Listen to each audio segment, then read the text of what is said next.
બનાસકાંઠાના વડામથક પાલનપુરમાં અંદાજે 2 લાખ વસ્તી વચ્ચે સિટી બસની લાંબી રાહ પૂરી થઈ ગઈ છે।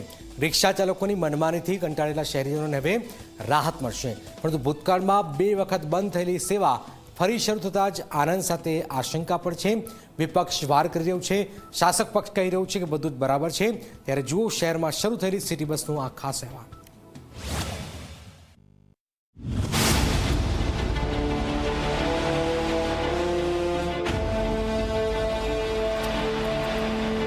પાલનપુર શહેરમાં રોજિંદી મુસાફરી શહેરીજનો માટે મોટી મુશ્કેલી બની ગઈ હતી। શહેરમાં સિટી બસ ન હોવાથી અંદાજે 5000 જેટલી રિક્ષાઓ દોડતી હતી। રિક્ષા ચાલકો મનમાની ભાડા વસૂલતા હોવાના અનેક કિસ્સા સામે આવ્યા।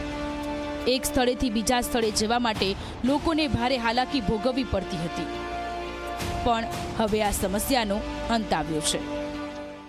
પાલનપુર નગરપાલિકા દ્વારા મુખ્યમંત્રી અર્બન બસ પરિવહન યોजना અંતર્ગત 9 સિટી બસો હાલ પૂરતી આપણા પાલનપુર શહેરના અંદર શરૂ કરવા જઈ રહ્યા છીએ અને એના અલગ અલગ પાલનપુરના તમામ વિસ્તારોના આવરીને અને 6 રૂટ રહેશે।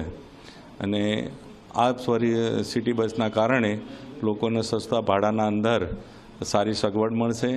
લોકોની પણ માંગ હતી કે ભાઈ પાલનપુર શહેરના અંદર સિટી બસ ચાલુ થાય, લોકોને પણ ધ્યાનમાં રાખી આ સિટી બસ સેવા આપણે ટૂંક સમયમાં શરૂ કરવા જઈએ છીએ।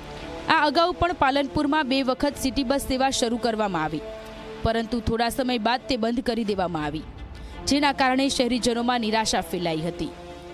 લાંબા સમયથી લોકો ફરી બસ શરૂ થવાની રાહ જોઈ રહ્યા હતા। પાલનપુરના અંદર સિટી બસ ચાલુ થાય છે, એક ખૂબ જ એક સારી સુવિધા છે અને આનાથી લોકોને ઘણો બધો ફાયદો, ટ્રાવેલિંગ્સમાં પણ ઘણો બધો ફાયદો થશે।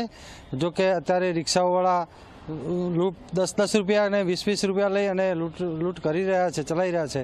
જો કે આ બસથી પેસેન્જરોને ઘણો બધો ફાયદો થયો છે, પરંતુ અગાઉ પણ આવી એક શરૂઆત કરી હતી, પહેલાં પણ આ રીતે બસની શરૂઆત કરી હતી, પણ થોડા દિવસો ચાલી અને પછી નુકસાન કરીને પણ બંધ કર્યું હતું। એટલે નગરપાલિકાએ એની સિસ્ટમ પ્રમાણે કામ કરી અને કાયમી માટે આ સુવિધા ચાલુ રહે।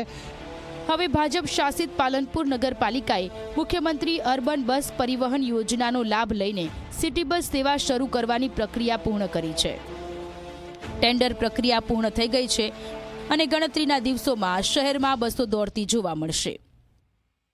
લગભગ 7 થી 8 બસો છે અને તમામ વિસ્તારો આવરી લે એ પ્રકારનું આયોજન નગરપાલિકા દ્વારા કરવામાં આવ્યું છે। ચોક્કસ શહેરીના લોકોને ખૂબ ફાયદો થશે, ખાસ કરીને જે મહિલાઓ અને બાળકો હતા એ ચોક્કસ રિક્ષા ચાલકો ક્યાંક ને ક્યાંક કોઈ પણ કારણસર એનો ખોટો ઉપયોગ પણ થતો હતો અને સાથે સાથે બેફામ ભાડા વસૂલ પણ થતા હતા। અને સૌથી મોટો ફાયદો ટ્રાફિકનો થશે। હજારોની સંખ્યામાં પાલનપુર શહેરમાં રિક્ષા ઉતરી ગઈ છે અને સિટી બસના કારણે લોકોની અવરજવર સિટી બસમાં વધશે। એટલે ક્યાંક ને ક્યાંક હું માનું છું કે ટ્રાફિકથી માંડીને લોકોની પોતાની વ્યક્તિગત કારણથી પણ ખૂબ ફાયદો થવાનો છે।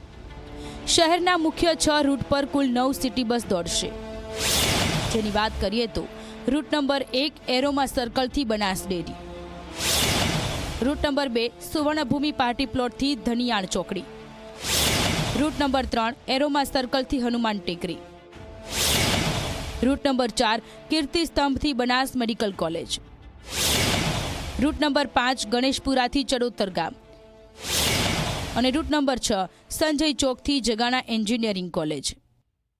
આ વખત ફરીથી આ સિટી બસનું આયોજન કર્યું છે।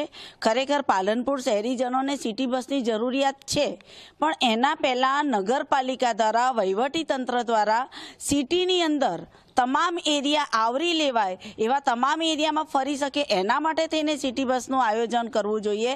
પણ હજુ પણ પાલનપુર શહેરની કોટ અંદરનો પણ વિસ્તાર જે જોઈએ એ વિસ્તારની અત્યારની જે પરિસ્થિતિ જોઈએ એ પ્રમાણે સિટી બસ ફરી શકે એમ નથી। કેટલાક એવા વિસ્તારો છે, અમારે હમણાં જનરલ બોર્ડમાં પણ એ ચર્ચા થઈ હતી કે કેટલાક એવા વિસ્તારો છે જ્યાં ખરેખર સિટી બસની જરૂર છે, પણ એ વિસ્તારો આવરી લેવામાં આવ્યા નથી। એક તરફ શહેરીજનોમાં ખુશીનો માહોલ તો બીજી તરફ ભૂતકાળનો અનુભવ ચિંતા ઊભી કરે છે। હવે જોવાનું એ રહેશે કે પાલનપુરની સિટી બસ સેવા લાંબા સમય સુધી ટકી શકે છે કે નહીં। અલ્કેશ રાવ, ઝી મીડિયા, બનાસકાંઠા।